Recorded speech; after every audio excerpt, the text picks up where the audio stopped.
दोस्तों, आज हम आपके लिए एक रहस्यमयी और भूतिया गुड़िया की सच्ची कहानी लेकर आए हैं। 90 के दशक में जब मार्टी बच्ची थी तो उसने मॉन्स्टर्स अमंग अस को बताया था कि वो पेट की आवाज़ निकालने वाले एडगर बर्गेन और उसके नकली साथी चार्ली मैकार्थी की प्रशंसक थी।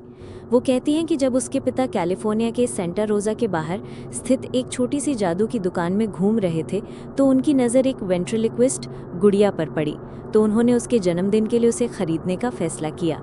मार्टी ने बताया कि बिक्री की राशि का हिसाब करते समय कैशियर ने उसके पिता को अजीब अनुभूति दी और कहा, आप जानते हैं कि जब आप गुड़िया के अंदर अपना हाथ डालेंगे तो वो जीवित हो जाएगी। इस टिप्पणी पर हंसते हुए वो डमी को अपनी बेटी के लिए घर ले आया। मार्टी के अनुसार जब उसके पिता ने उसे गुड़िया दी तो वो बहुत खुश हुई। उसने कहा, जब मुझे वो गुड़िया मिली तो मैं बहुत खुश थी, मैं उससे बहुत प्रभावित थी, लेकिन जल्द ही अजीबोगरीब चीज़ें होने लगी। हालांकि ये नामुमकिन था क्योंकि गुड़िया का सिर सख्त प्लास्टिक का बना था। वो कहती हैं कि उसके हाव भाव बदल गए, यहाँ तक कि उसकी मुस्कान भी। इस चिंता में कि कहीं उसके प्यारे कुत्ते को कुछ हो ना जाए, मार्टी का परिवार उसे ज़्यादातर रातों को अलमारी में बंद करके रखता था। एक रात वो और उसका परिवार अपने लिविंग रूम में कदमों की टप-टप की आवाज़ से जाग गए। ये सोचकर कि ये कुत्ते या परिवार के किसी और सदस्य की आवाज़ है, वे देखने गए। वहाँ कोई नहीं था सिवाय गुड़िया के, जो सोफे पर बैठी थी। मार्टी ने पॉडकास्ट पर कहा कि हम विशेष रूप से याद रखते हैं कि हम हमेशा उसे दूर रखते थे, क्योंकि मुझे वो गुड़िया इतनी पसंद थी कि मैं उसका बहुत ख्याल रखती थी।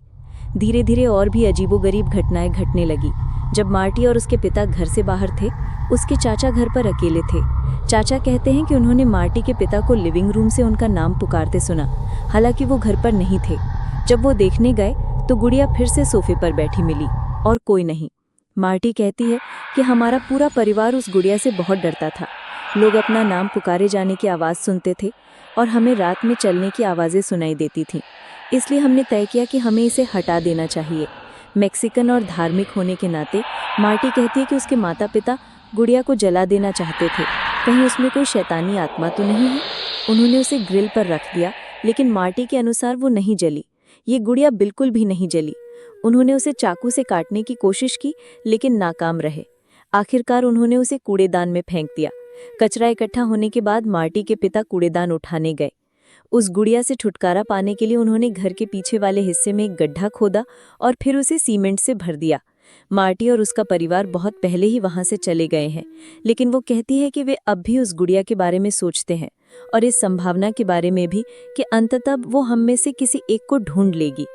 फिर एक दिन मार्टी अपने घर के बाहर गार्डन में घूम रही थी, तभी अचानक उसकी नज़र एक पेड़ पर पड़ी जिस पर वही गुड़िया बैठी थी और बहुत ही खौफनाक आवाज में बोली, मुझे क्यों छोड़कर यहाँ आ गए?